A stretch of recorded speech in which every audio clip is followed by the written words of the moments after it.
Hello, hello অসীম দা, কে বলছেন? চাকদা থেকে বলছি। আমরা তো সিএ তে ফর্ম ফিল আপ করবো কি? আপনাকে কি এখন বলেছে ফর্ম ফিল আপ করতে? বাংলাদেশের কোনো প্রমাণ আছে কি?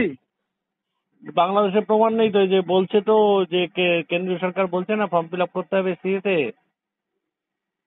কবে বললো? ঘোষণা করলো না সিএ।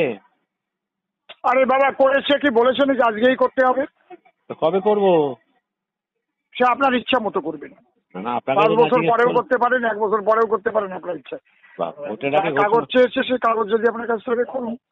হ্যাঁ, ভোটের আগে। আমরা চাচ্ছি সরল করে আনার জন্য, কথাবার্তা হয়েছে, সে সরল করে দিচ্ছে।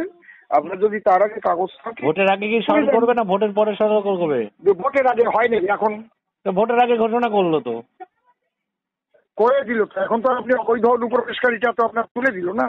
ও বাবা, ভোটের আগে ঘোষণা করলো, আবার ভোটের পর সে আপনি আমার সঙ্গে এই নিয়ে তর্ক করবেন না। আপনার 15 লক্ষ টাকার মতন বিবেকের গেস হবে না তো? ভোটের আগে যে 15 লক্ষ টাকা অ্যাকাউন্টে ঢুকবে বলেছিল মোদি।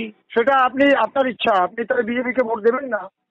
না না, ঘোষণা করলো বা বিজেপিকে ভোট না, দিলেই ঘোষণা করেছে আপনার ইচ্ছা মতো আপনি বিজেপিকে চলুন। ভোট আপনি দিলে সিএ সরল হবে, ভারতের নাহলে হবে না। স্বাধীন নাগরিক। আমি তো আর কারো এই ডিলারশিপ আপনি কবে ফর্ম ফিল আপ করবেন?